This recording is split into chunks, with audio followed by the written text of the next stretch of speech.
사도신경으로 신앙 고백하겠습니다.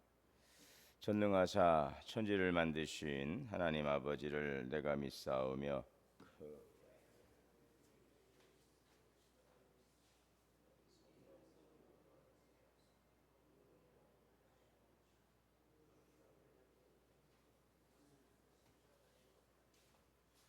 장사한 지 사흘 만에 죽은 자 가운데서 다시 살아나시며 하늘에 오르사 전능하신 하나님 우편에 앉아 계시다가 저리로서 산자와 죽은 자를 심판하러 오시리라. 성령을 믿사오며 거룩한 공회와 성도가 서로 교통하는 것과 죄를 사하여 주시는 것과 몸이 다시 사는 것 영원히 사는 것을 믿사옵나이다. 아멘.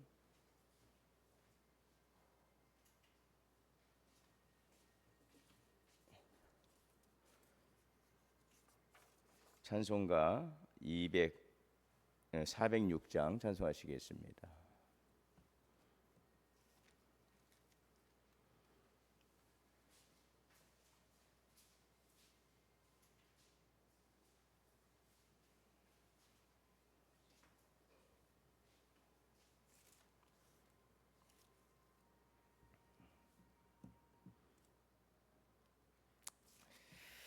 고난 내 영혼 편히 쉴 곳과 풍랑이로도 안전한 보구 폭풍까지도 다스리시는 주의 영원한 파르지에 주의 영원하신 팔 함께하사 항상 나를 붙드시니 어느 곳에 가든지 요동하지 않음은 주의 팔을 의지함이라.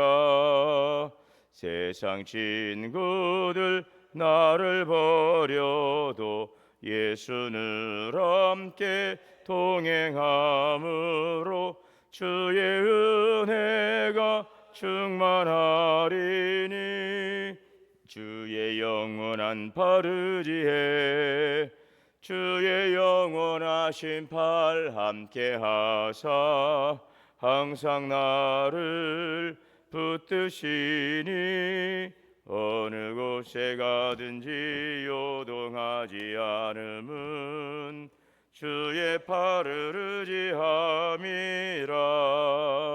나의 믿음이 연약해져도 미리 예비한 힘을 주시고 위태할 때도 안보하시는 주의 영원한 파르지에 주의 영원하신 팔 함께하사 항상 나를 붙드시니 어느 곳에 가든지 요동하지 않음은 주의 팔을 의지함이라.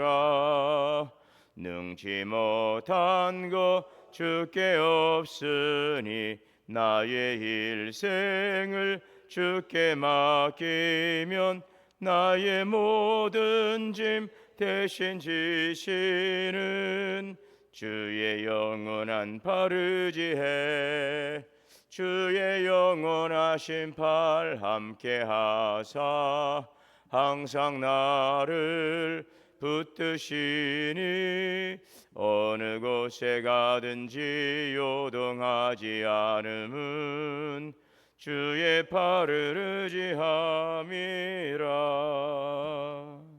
기도하겠습니다. 사랑과 은혜가 풍성하신 하나님, 새로운 하루를 허락하시고 이 새벽 가장 먼저 주 앞에 나와 기도하게 하심을 감사합니다. 잠든 우리를 깨워주시고 말씀과 기도로 하루를 시작하게 하심을 감사합니다. 오늘도 우리의 발걸음 주님께 맡기오니 성령이 함께하여 주시고 우리의 생각과 마음을 주의 뜻으로 충만케 하옵소서. 세상은 끊임없이 변하고 우리의 삶도 흔들릴 때가 많습니다. 눈에 보이는 상황은 답답하고 기도에도 응답이 더디게 느껴질 때가 있습니다. 그러나 오늘도 역사를 주관하시며 우리의 삶을 조용히 감찰하시는 주님을 바라보게 하옵소서. 우리의 가정을 주님께 맡깁니다. 우리의 가족들 서로를 이해하고 사랑하며 작은 말 한마디에도 은혜가 흐르게 하옵소서. 다툼이 없이 또 서로를 위로하고 또 소망을 품고 기도하는 믿음의 가정이 되게 하여 주옵소서.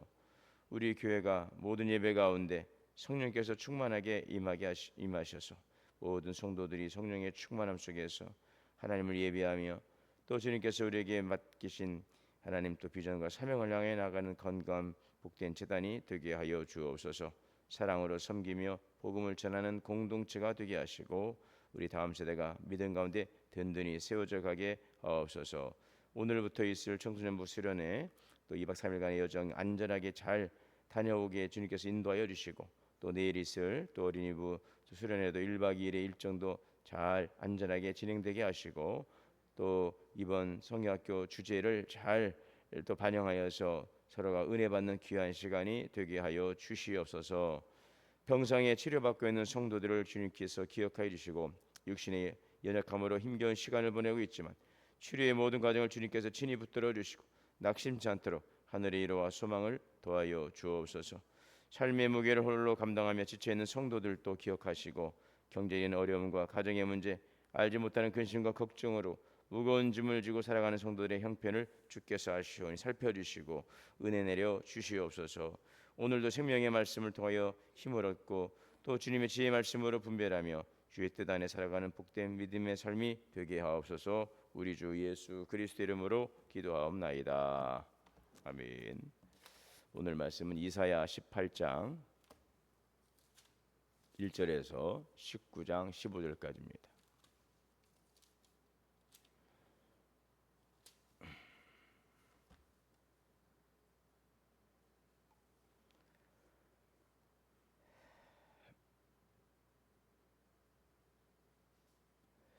슬프다 구스의 강 건너편 날개치는 소리 나는 땅이여.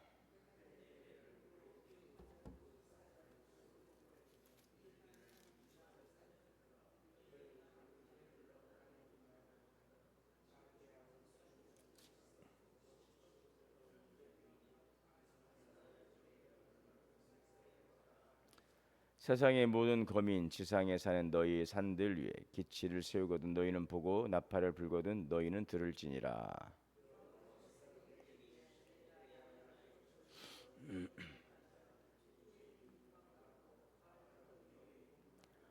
추수하기 전에 꽃이 떨어지고 포도가 맺혀 익어갈 때에 내가 낫으로 그 연한 가지를 베며 퍼진 가지를 찍어버려서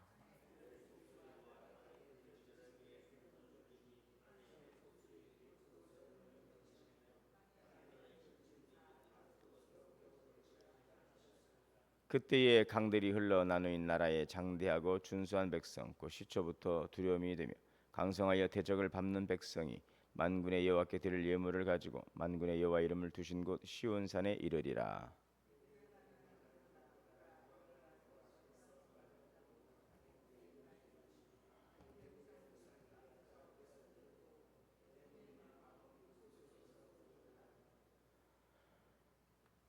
내가 애굽인을 격동하여 애굽인을 치리니 그들이 각기 형제를 치며 각기 이웃을 칠 것이요 성읍이 성읍을 치며 나라가 나라를 칠 것이며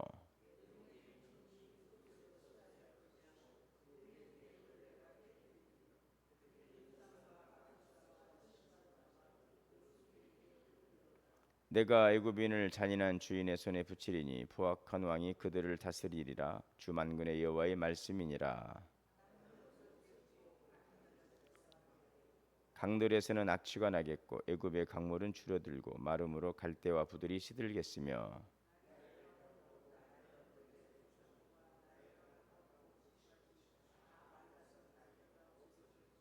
어부들은 탄식하며 나일강에 낚시를 던지는 자마다 슬퍼하며 물 위에 그물을 치는 자는 피곤할 것이며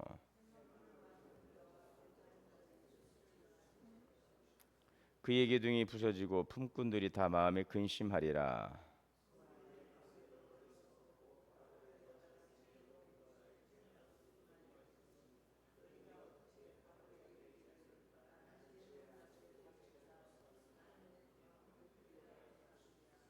너의 지혜로운 자가 어디 있느냐? 그들이 만군의 여호와께서 애굽에 대하여 정하신 뜻을 알고 있시오.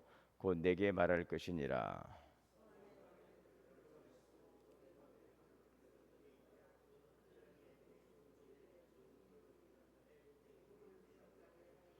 여호와께서 그 가운데 어지러운 마음을 섞으셨으므로 그들이 애굽을 매사에 잘못 가게 함이 취한 자가 토하면서 비틀거림 같게 하였으니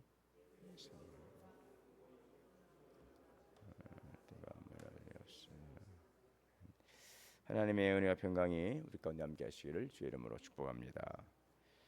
오늘 애굽에 관한 이제 경고, 그리고 또 앞에 구스에 관한 경고, 이렇게 시작이 되죠. 18장 1절에서 구스 강 건너편 날개치는 소리 나는 땅이요. 지금 여기 보면 구스라고 하는 이 나라는 오늘날로 말하면 에티오피아를 가리키고 있는데요. 사실 이 당시의 상황으로 보면은 이 구스 왕조는 이 나일강 상류 누비아 지역, 오늘날로 말하면 이 수단 북부를 중심으로 한 왕국을 가리키는데, 지금 당시 구스 왕조는 북쪽으로 세력을 확장해서 애굽을 지배하고 있었습니다. 그래서 이때를 애굽의 25왕조, 그리고 또는 구스 왕조라고 부릅니다. 그래서 구스와 애굽은 서로 분리되지 않고 구스 왕조가 지금 애굽을 다스리던 하나님의 하나의 그 강력한 정치 세력으로 우리가 이해하면 되겠습니다. 그 당시 세계의 강대국은 아수르였습니다. 아수르는 이스라엘 우측에 위치를 하고 있었고, 주변 나라들을 차례로 정복하면서 남쪽으로 세력을 넓혀왔습니다. 결국 이제 북이스라엘은 이제 이 상황은 지금 이미 아수르에 의해서 멸망당하고 남유다, 그리고 왼쪽에 유대 애굽이라고 하는 나라가 위협을 받고 있는, 그렇죠. 애굽의 영향력이 축소되고 이제 아수르의 영향력이 이제 확장되어 가는 시기, 그 사이에는 지금 이스라엘, 그 안에도 유다만이 지금 생존하고 있는 그런 상황입니다. 지금 구스와 애굽이 아수르의 남하를 막기 위해서 여러 나라와 군사적인 연합을 모색했습니다. 지금 이사야 18장에 등장하는 여기 사절들, 바로 이들도 이 국제 정세 속에서 파견된 사람들로 볼 수 있는데요. 지금 그들은 유다에도 아수르에 맞서 함께 지금 연합하자.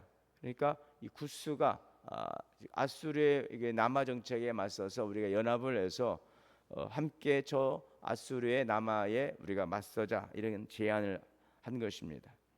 자, 유다의 입장에서 보면 이것은 대단히 또 현실적으로 보입니다. 북쪽에서는 아수르가 내려오고 또 남쪽에서는 구스와 애굽이 손을 내밀고 있습니다.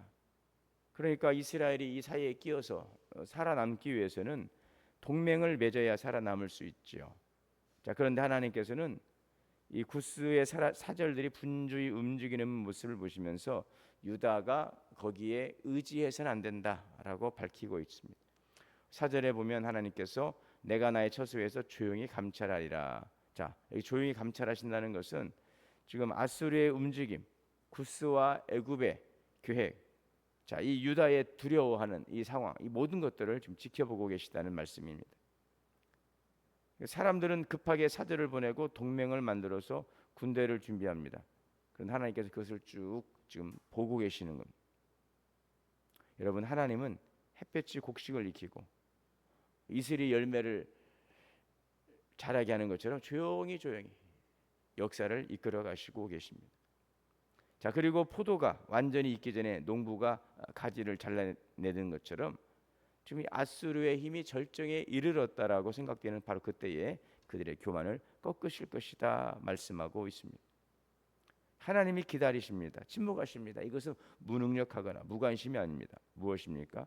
가장 정확한 때를 알고 계시고 그때가 되면 누구도 막을 수 없는 방법으로 일하십니다. 그래서 내가 나의 처소에서 조용히 감찰하리라. 때가 되면 때가 되면 그 하나님께서 그들의 교만을 꺾으신다는 것이죠. 가장 정확한 때에 가장 확실한 방법으로 일하시는 주님. 자, 우리도 살아가면서 때로는 하나님께서 침묵하시는 것처럼 느껴지고 기도해도 기다려도 상황이 달라지지 않고 길이 열리지 않는 것처럼 문제는 더 커 보이고 열매는 보이지가 않습니다. 그럴 때 우리는 묻습니다. 왜 하나님께서는 침묵하실까? 왜 바라만 보고 계실까? 그런데 오늘 말씀은 우리에게 분명히 가르쳐주고 있습니다. 조용히 감찰하고 계신다. 가장 좋은 때를 준비하고 계신다. 보지 못하는 곳에서도, 우리가 알지 못하고 우리가 느끼지 못하는 곳에서도 하나님은 일하고 계시다는 것입니다. 우리의 가정을 살피시고 또 우리의 교회를 지키시고 우리 앞날을 준비하시는 것입니다. 그래서 오늘 우리는 눈앞의 상황만을 보고 조급하게 결정해서는 안 되는 것입니다. 사람의 도움도 필요하고 또 여러 가지 환경적인 변화에 대한 우리의 관심과 또 그러한 것들에 대해 주목해 볼 것도 필요하지만 먼저 하나님께 무릎 꿇고 기도합니다. 하나님의 뜻을 구합니다. 하나님의 때를 신뢰하기 때문인 것입니다. 자, 이사야는 이어서 애굽을 향한 하나님의 심판을 선포하고 있습니다. 19장 1절에서 10절입니다. 애굽은 당시 세계에서 가장 번영한 나라 가운데 하나입니다. 그 풍요의 중심에 나일강이 있습니다. 이 나일강이 해마다 범람을 하는데 그 범람에서 토양을 비옥하게 하는 것입니다. 애굽은 그 물을 따라서 농사를 짓고 물고기를 잡고 무역을 하고 강한 경제력을 이루었습니다. 자, 이 나일강이라고 하는 것은 애굽에게 있어서는 생명줄입니다. 나일강이 흐르며 애굽이 풍요로워지고 나일강이 마르면은 애굽의 경제가 다 흔들리게 되는. 자, 그런데 하나님께서 어떻게 하신다고요? 나일강을 마르게 하십니다. 강물이 줄어듭니다. 물고기가 사라지고 갈대와 삼이 시들고 농사가 실패하고 어부들이 탄식하고 배를 짜던 직공들이 생계를 잃게 되는 거죠. 그러니까 애굽이 자랑하던 경제와 번영이 한순간에 흔들리는 것입니다. 왜 하나님께서 애굽을 이렇게 심판하십니까? 애굽이 부유해서입니까? 그렇지 않습니다. 하나님께서는 애굽을 통해 아무리 강한 나라라도 아무리 풍요로운 경제라도 하나님의 주권 아래 있다는 것을 보여주고 계시는 것입니다.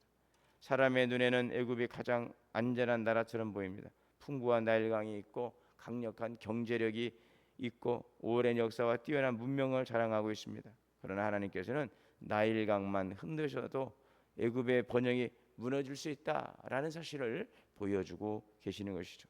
자, 이것은 애굽만을 향한 심판이 아니라 유다를 향한 하나님의 경고이기도 하다는 것이죠. 즉 유다는 아스루의 위협에서 하나님보다도 애굽을 더 의지하고 싶어 했던 것이죠. 하나님은 말씀하십니다. 너희가 의지하려는 애굽도 내가 붙들지 않으면 설 수 없다. 결국 하나님께서 유다에게 세상에서 가장 강해 보이는 나라라도 하나님 없이는 영원한 안전이 될 수 없다라는 것을 가르쳐주고 있습니다. 오늘 우리도 유다와 같은 선택을 순간을 만날 때가 있습니다. 인생의 어려움이 찾아오면 우리가 가장 먼저 무엇을 찾습니까? 문제가 생기면 먼저 사람의 도움부터 찾고, 불안하면 먼저 우리가 계산하고 대책부터 세우고, 또 중요한 결정을 앞두고 하나님의 뜻보다 현실적인 조건을 먼저 따질 때가 있습니다. 계획도 준비하고, 여러분 이것은 계획을 세우고 준비하는 것은 중요합니다. 그런데 가장 무엇을 먼저 하느냐? 먼저 하나님 앞에 무릎을 꿇는, 먼저 하나님의 말씀 앞에서 하나님의 뜻을 구하라. 먼저 기도하고 기다릴 줄 알아야 한다.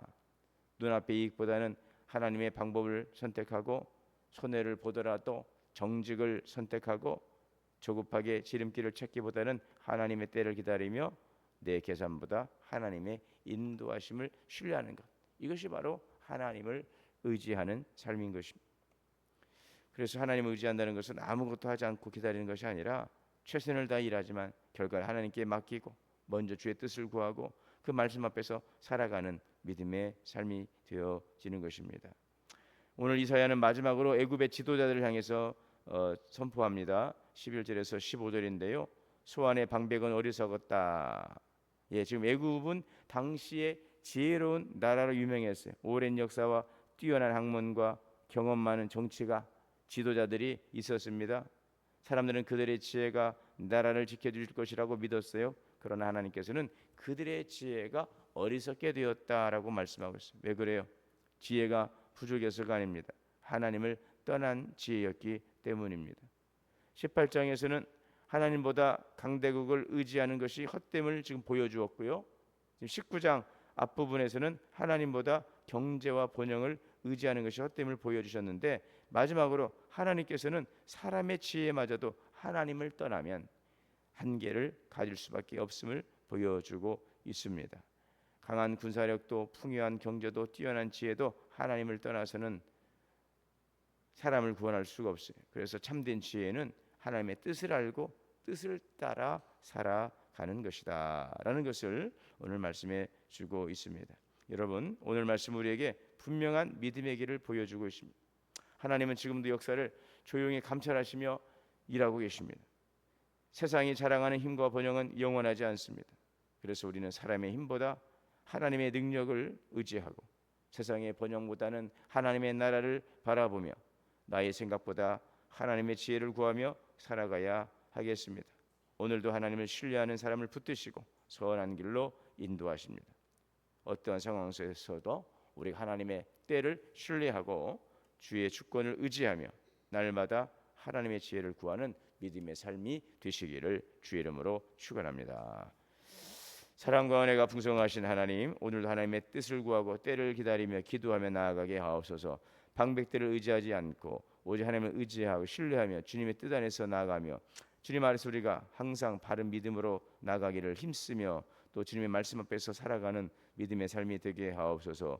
모든 것들을 주장하시고 일하시는 신실하신 하나님의 일하심을 바라보며 원래 믿음의 선한 삶을 살아가는 복된 삶이 되게 하옵소서. 우리 주 예수 그리스도 이름으로 기도하옵나이다. 하늘에 계신 우리 아버지여, 이름이 거룩히 여김을 받으시오며 나라가 임하시오며 뜻이 하늘에서 이루어진 것 같이 땅에서도 이루어지이다. 오늘 우리에게 일용할 양식을 주시옵고 우리가 우리에게 죄 지은 자를 사하여 준 것 같이 우리의 죄를 사하여 주시옵고 우리를 시험에 들게 하지 마시옵고 다만 악에서 구하시옵소서. 나라와 권세와 영광이 아버지께 영원히 있사옵나이다. 아멘. 함께 기도하겠습니다. 주여